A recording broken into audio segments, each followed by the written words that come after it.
Welcome back to another episode of the Miami Heat Roundtable. My name is Amir. I'm joined by the entire crew today, and we have a special returning guest back on the show. We got Major from the 5 Reasons Sports Network. How's it going, Major? It's going good. Thanks for having me again. Yeah, man, it's been a long time. I know you were on the show a few months ago during the regular season. We all know what happened to the Miami Heat this past year. It was a horrible outcome, obviously, because now we know that the Boston Celtics have also won a championship. And so it was a lose lose scenario when Dallas Boo. was playing Boston. But I'm sure most of us Heat fans wanted Dallas to win as the consolation prize. But my consolation prize did occur. Jason Tatum did not win MVP, which made me happy. And the second one I forgot about is that now the Boston Celtics have won 18 championships, one more than the Los Angeles Lakers. The Lakers are the team that I hate the most. So that was another consolation. But anyway, Major, we've been asking most of our guests this offseason because it's been relatively slow. Not a lot has happened, but the season finally ended. So now hopefully the draft will come up soon and we'll get a good pick perhaps. And then free agency begins, I think, June 30th. So there will be some stuff to report. But right now, I wanted to ask you this. The biggest question right now facing the Miami Heat this summer, obviously, is whether or not we're going to give Jimmy Butler his full extension for $113 million. Jimmy has made it clear, Bernie Lee has made it clear that he wants the extension and he wants it from the Miami Heat. Pat Riley obviously said we're going to take a wait and see approach. And I guess there was a report recently from Matt Moore from the Action Network website. He was saying that Miami is currently undecided in the front office whether or not they're actually going to offer it.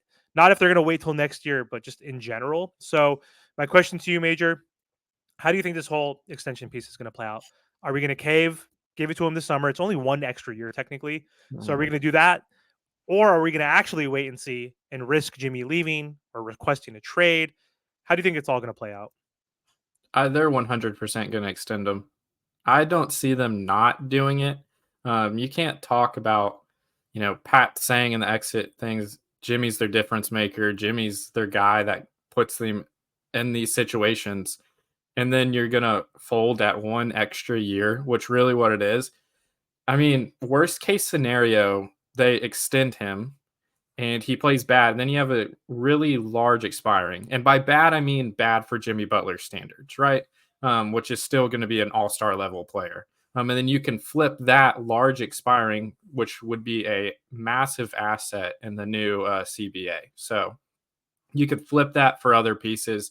But you just got to extend them. That's the only way you're a championship contender. Even if you flip Jimmy for Donovan Mitchell, which some people are throwing out there, in terms of this year, you probably get farther away from a championship, right? It extends your window, but for 1 year, healthy Jimmy in the playoffs, time and time again, best player, top two, minimum top three. Even the biggest Jimmy haters can't say he's not top three, right? So he's the guy that gets you closest. Bam is evolving, starting to space out a little bit. So that might help solve the problem of, Jimmy not shooting threes as much and he's starting to shoot. So they might be starting to solve some of their biggest weaknesses with it. So I think it makes too much sense to extend him. If you don't, you're playing with fire. I think he would then, I don't know if he would request a trade, but I think he would just play his last year and leave. From conversations I've had with people, it's 50-50. You said y'all have asked this to a lot of y'all's guests. I haven't been able to watch all of them, but I bet y'all are getting very different answers from everyone, which really just shows no one knows. But I've been talking with people, and they say they think if he does not extend this summer, he'll play out his year and then just go wherever he wants. Basically, that'll pay him his money. It's life-changing money over here. So, I can't really blame the guy. Yeah, but do you think he has enough left in the tank to help lead this team? Because I think even if we do get Donovan Mitchell or, whoever we get, we're still going to need our best player to be on the floor, not for 82 games, but at least for, 65 games where he's actually trying. We cannot afford, to go to another regular season where we're right by the play-in tournament, all because Jimmy really didn't want to play maybe 5 games seriously. So do you think that there's enough left, like just for him to carry this Miami Heat team, at least max 2 more seasons? I personally think so, yes. And I think you bring up a good point of it's not necessarily how many games he plays, it's if he's giving that Jimmy Butler effort in those. Because there were some games that he did that and just didn't try. He was just sitting in the corner, not really trying there. So I think he can be that catalyst there. So, but I mean, that's my opinion. Y'all probably have different ones. I mean, I've said it before. I understand you got to give Jimmy the extension. He's the guy, and you made a great point. If you trade Jimmy for Donovan Mitchell, you're extending the window, but Jimmy makes you a championship contender. I've said, Major, I mean, I don't know if you think it's a possibility, but I think that fine, give him an extension. It just needs to be either performance, maybe incentive base. Okay, you'll get max, but we need a minimum amount of games, an all NBA or all defensive first team ad, maybe an all-star team. So, because the stigma, it's he doesn't really try between October to February. And then the second half of the season, he turns it on. So, I mean, do you think there's any possibility that it's a max extension, but it comes performance incentive base? I'm curious what you got to say about that. From what I've been told, no, he just wants his money. No Boo. stipulations, no anything, just pay him his money.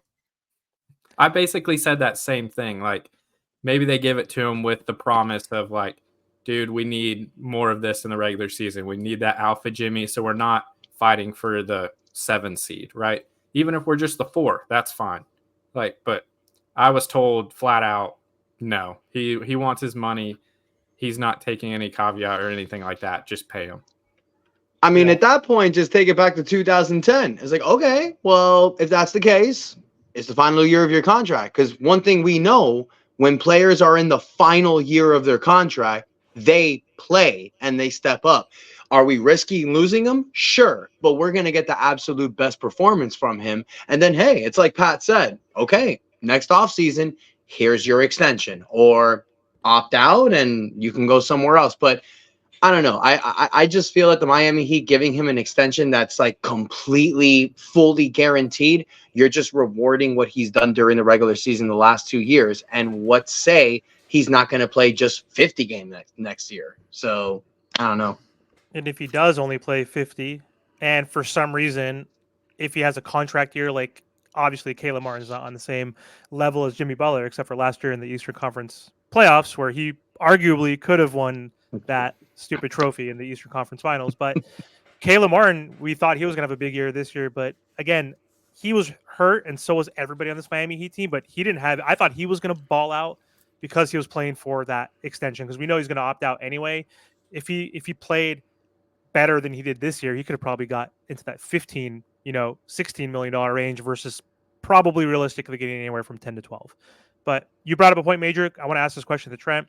So you were saying hopefully if Jimmy doesn't, what Martell would say, load manage in games, not even load manage and miss games like the third game of the season, which was ridiculous.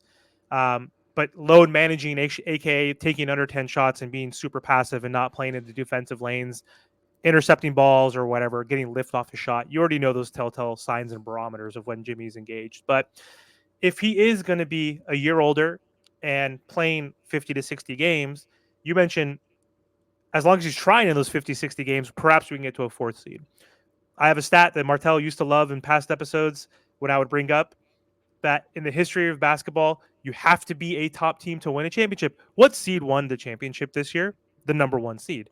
Do you know how many times in 78 years the number 1 seed has won now? 52 of 78. That means 66% of all championships. You know how many times the 2nd seed has won? 16 out of 78. That's only 20%.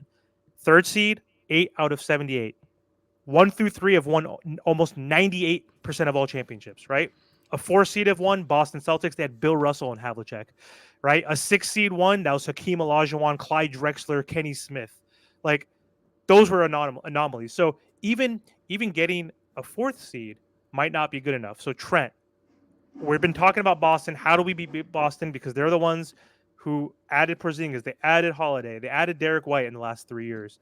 What have we done? I know you say we haven't done much, but what can we do to get into a top 3 seed? Because realistically, you need to be a top 3 seed to win a championships. The numbers don't lie. Well, first thing first, I'm letting Jimmy Butler walk. That's first thing first. He's 34 years old.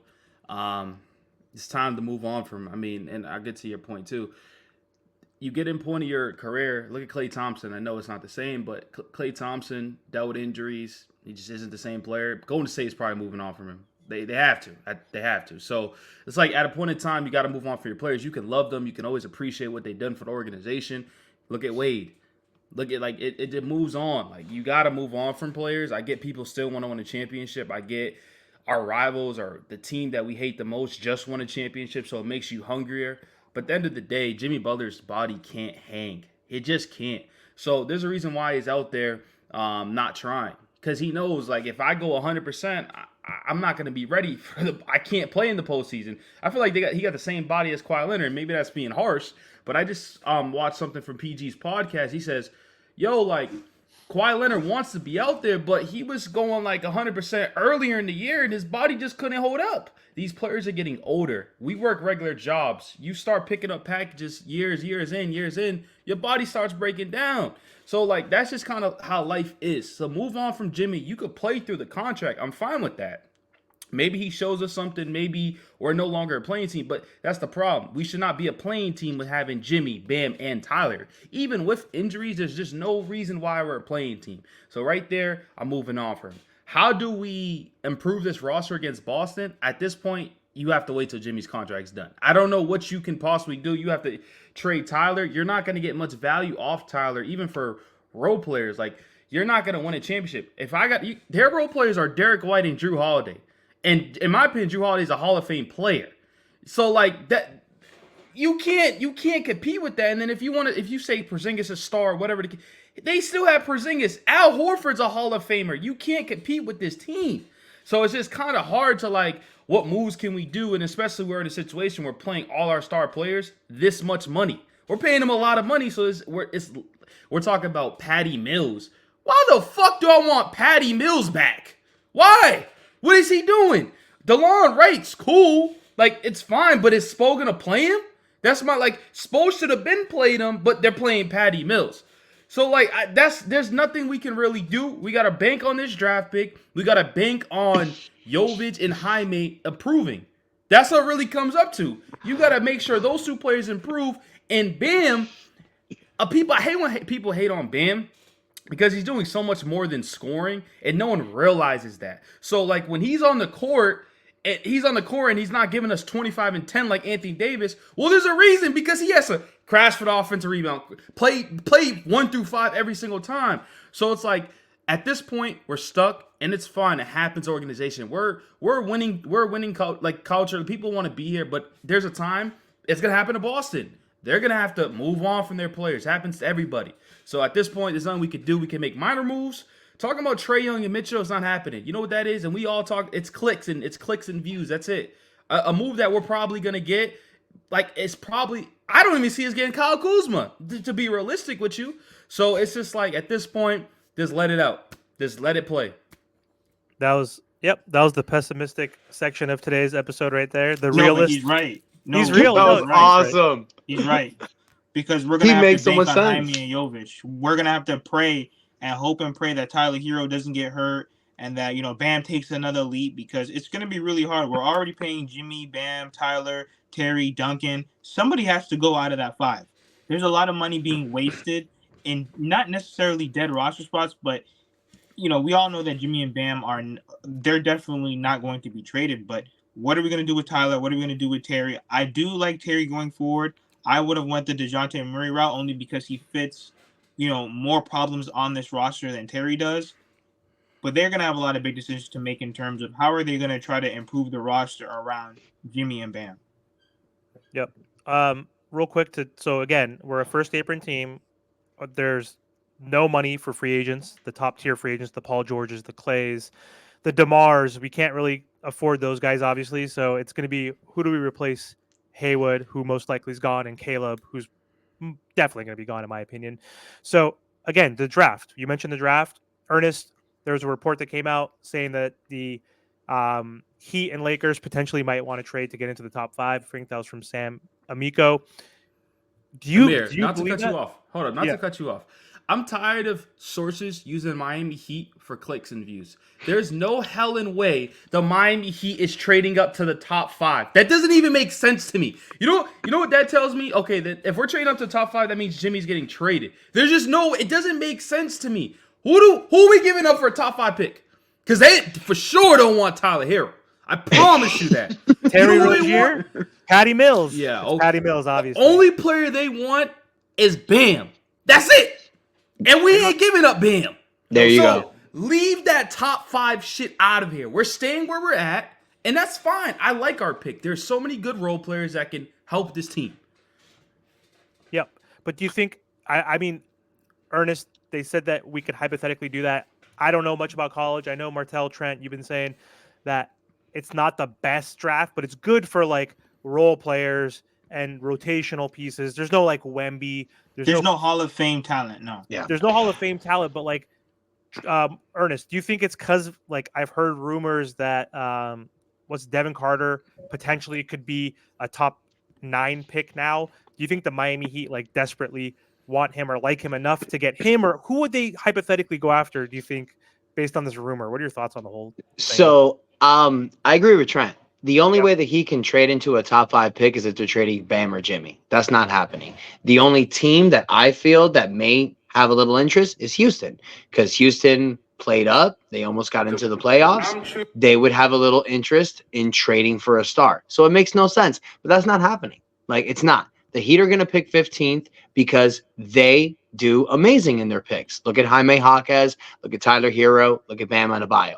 A player that everybody's talking about is Zach Edey. I think that's a player that the Heat should stay away from because he doesn't fit. I love Kel Ware. I think Kel Ware fits great. I think Kyle Filipowski fits great.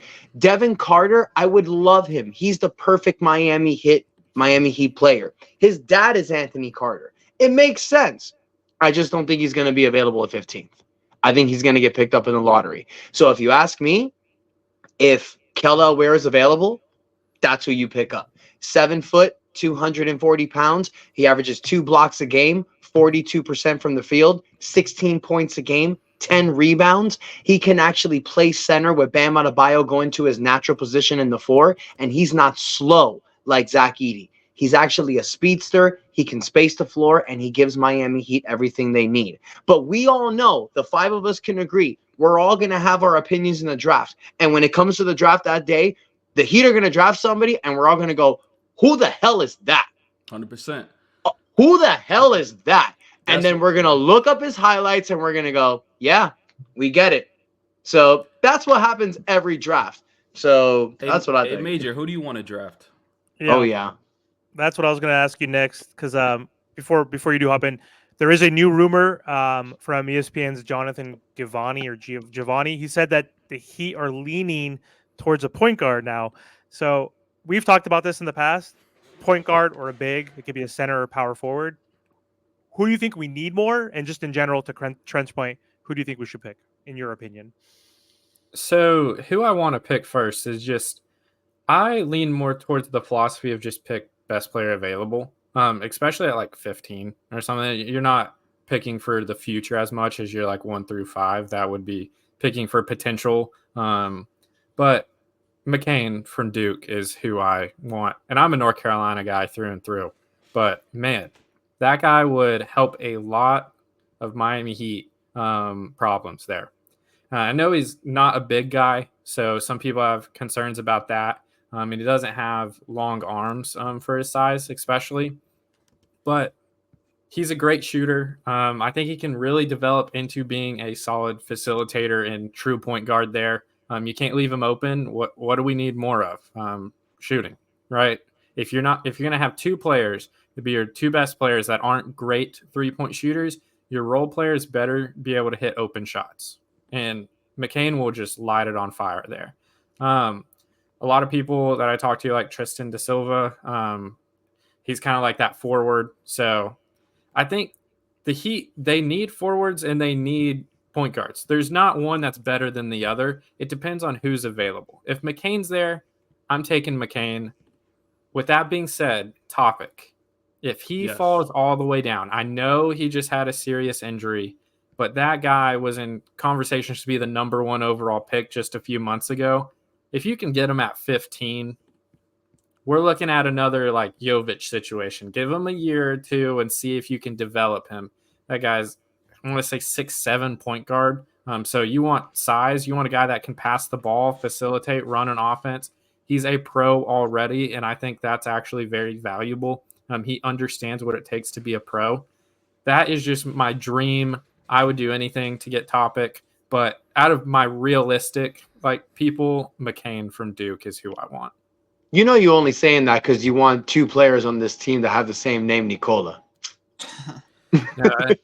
I'll take 3 if Jokic wants to come down. I'll take 3. I have a question, Major. For real. I have a question. So with Jared McCain, right, outside of basketball, do you think he fits his team? I No. think He doesn't. He does not fit Heat culture. No, listen, I don't care what people do in their. Yeah, that's what I'm saying. But He does Pat not play fit those games, and he Yeah. don't fit Heat culture. I think Tristan De Silva would be the best option, only because 6'9" forward. He's a two-way player, and he can give you a little bit of everything. But to answer your question, Trent, and not to cut you off, Major, he does not fit Heat culture. No, he does not.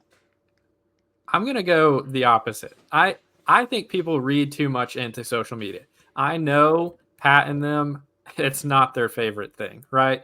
I mean, they've talked about it in the past with other players of they don't want them too focused on that. But I think you get McCain in the right situation. I mean, at the end of the day, he still wants to win. Duke, I'm a big Duke hater. Like I said, North Carolina guy. They have a pretty good culture similar to that Miami. No nonsense. You got to buy in. And he did excellent there. So I think he would figure it out. I think he probably would tone it back if required. But also, I think people read a little bit too much into off the court stuff in that sense. Like he's not doing anything illegal or anything that's going to, get him in trouble with the law or with the league, right? Some people are just not going to like his personality and his TikTok videos. But, maybe they lean more into the villain role and just get more and more people hating them and feel, Hey, Major, feel better off that. I swear to God, if I see a Jared McCain TikTok video with the Miami Heat every single game, I get him off my team. I don't want him on my team. Remember Juju Smith? Every day he's doing a TikTok every Sunday. Every Sunday. Look what happened to him. He's a nobody now. I'm not saying that's going to happen to McCain, and I do like McCain, and I actually agree. I'm looking for a guard more than a center on this team. But like you said, his playmaking needs to get a little bit better. Averaging, where's he at? Averaging like 2 assists and then averaging like almost 2 turnovers per game is something that you need to look at. But like I said, their young players are always going to grow, and these are role players. It's going to take time. So I don't mind that. But, players like Rob Dillingham, Isaiah Collier, Jared McCain, like I'm hearing those players are dropping too. Any specific reason why? Like, would you want them on Miami just for guard sake? Because, like I said, I'm interested in having a guard. Because after Terry, I'm not relying on Tyler to be my freaking guard at all. I don't want him being the guard at all. I need him off the ball. So yeah. I mean, Rob's a bucket getter, right? I mean, the funny thing is, like, he could be the next Tyler Hero, just a guy that's a bucket getter. People are going to be pissed at some of his games, but they're actually going to love him at his good ones. That's just what he does best. He's going to score. You're going to put him in off the bench, and it's not going to be, hey, play this role or facilitate. It's going to, hey, go get buckets, and hopefully he develops into that elite bucket getter. He has a lot of talent, but I think he also has some flaws as well. So that's not perfect, and maybe that's why he's falling down. But I'm not going to be upset at it. And really, I'm not going to be upset at any of the guys that fall. And kind of what Ernest was saying earlier, they might draft a guy that half of Heat Nation's going to be like, I've never even heard of him. Jaquez, I'll never forget Greg on a pre-draft thing said, Jami Jaquez. And I was dying laughing. And so then as soon as he was drafted, I was like, Greg, you got to learn his name, man. And so he obviously learned it, but everyone was like, who is this guy? This is a terrible pick. You can go look back at my mentions when I said he was a Miami Heat guy and he is a Heat culture player. Everyone was killing me on Twitter. I mean, look now, I trust the Heat in drafting. Even if it's a player that I don't like, if the Heat like him, they get paid a lot of money for this. They have an amazing track record. I'll just live with it, right? Do you think, though, and Trent also used to call him, what'd you call him? He couldn't say Yeah, Jaime I either. couldn't even pronounce Yaime? it. He's calling me Yaime. I He couldn't knows how to pronounce say it now too. So he was in that same camp. And also, I was like, "Who the hell is this guy?" And I'm like, "Oh wait, that's the guy that I always see in March Madness." Again with UCLA, I'm like, you always keep seeing the same guy year after year after year. But so, do you think Miami though will? Because they typically have guys again that no one really knows about. I even heard like Jaime's family didn't know he was going to get drafted after the workout. They're like, I don't know where we stand, right? Like they didn't even tell him that. So do you think Miami will again have someone in mind that fits Miami Heat culture like a Jaime Jaquez that got picked most likely earlier than he would have from other teams? Or do you think this year they'll actually like pick a guy who slips like Dillingham, or I think Ron Holland is another one that's the G Leaguer that's rumored to go down, because you said Miami or your preference is to pick the best available. We technically didn't do that last year because Cam Whitmore was supposed to be top 10. He fell to like 22, and some Heat fans were upset about that until we saw what Jaime did. But he, in a crowded backcourt with Jaylen Brown in like limited time, like he had 13, he averaged 13 points, 4 rebounds, like 3 assists. Like he looks like he was also a big steal. So what do you think Miami would be willing to pick a guy who falls, or do you think they'll be set in stone with someone already that we don't even know about? Yeah, and I want to clarify, by best available, I mean the Heat's best available. Whoever, not who like draft experts think is the best available, whoever on their board. I think you just trust your gut there. I don't know. I think we'll probably hear at some point some rumblings that the Heat are interested in some person, and that's probably who it'll be. It's not going to be plastered. It's not going to be like everyone for sure knows who this is. I mean, they've taken guys that have fallen before. And I keep mentioning it. Justice Winslow. Everyone was like, "Oh my gosh, Miami just got a steal of a lifetime." And he was a solid player until he kept getting hurt, right? But he wasn't who we thought we were getting. So it's no guarantee. Like even if let's say Reed Shepherd, who's my favorite player in the draft, if he falls all the way down, this extreme hypothetical, and you draft him, we're all thrilled, right? He could end up being terrible. It's nothing's guaranteed. So just trust what your scouts have seen and what you see. Pat's been in the game his whole life. He knows basketball just as well as anyone in the world. If he likes a player, just go with it. You don't want to have the regrets of you liked a player, but this guy fell and other people thought it was going to be good, so I'm going to draft him. So best available that you think's best, and then you just live with the result. I think that's the reason why every time that he draft a player, we're always like, who's that?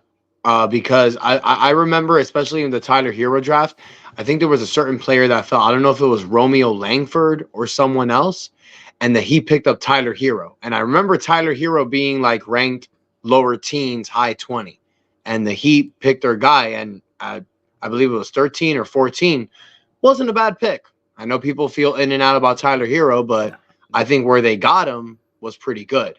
So I agree with that. I think the Heat, like we've seen that in the past, drafting Jaime, drafting Nikola Jovic, they stick with their gun. And I feel with this draft, it's not star heavy, but I think at 15, the Heat are going to get somebody that's going to be able to help them now. So I'm excited about the draft. And you get 2 darts at the board. So I like that.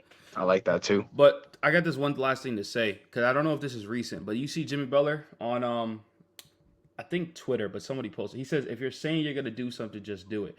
And it's a video. But I don't know if this is recent, because he got the Los Angeles Bricks. Yeah, it was posted today. Okay. I know what you're talking about. Yeah, What do you think he's referencing? Because it's not like the James Harden situation where we said take a pay cut or whatever Morty said. Jimmy's a troll. Yeah, Jimmy's a troll. Yeah, and that's why he's getting. I love Jimmy, but that's why he's getting trolled this whole summer. I'm just saying he's getting trolled the whole summer, and he can't say nothing about it because he don't have a ring. He don't got a ring. He's right.